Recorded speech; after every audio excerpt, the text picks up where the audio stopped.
this point in the course, we kind of need a broad overview of what's going on in forensics, how we're going to deal with things. I don't want you to put yourself in the position of law enforcement or not law enforcement in a corporate setting or in a public setting.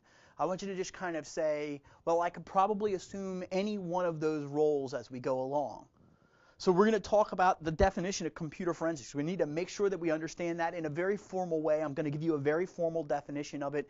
And what I would say to you as a testing candidate is memorize definitions. They're a big deal because you want to be precise about drawing the line. This is forensics. That isn't forensics. We need to understand the need for forensics, where it's developing. I know that you know a lot of that stuff at this point because you've probably seen an episode of a crime show or some sort of mystery tool, some sort of mystery movie out there. But let's make sure that we have the formal information along with the objectives of computer forensics. And the objectives of computer forensics aren't to find one little tiny piece of information. It's to find a lot more than that. Okay, so then, besides forensics for prosecuting somebody, what benefits do we derive from forensics for not prosecuting, for working our organization, for making our organization better? And then how do we generate a forensics readiness plan for our organization? And then we really start talking about cybercrime.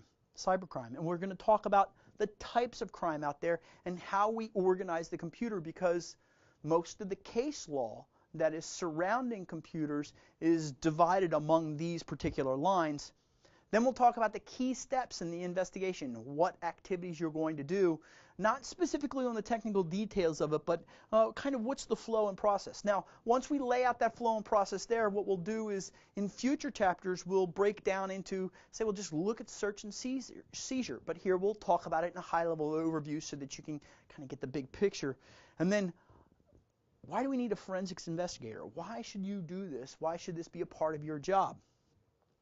There is a theory of enterprise investigation that you should understand, and the legal issues that you're dealing with, and then actually how to report all of this.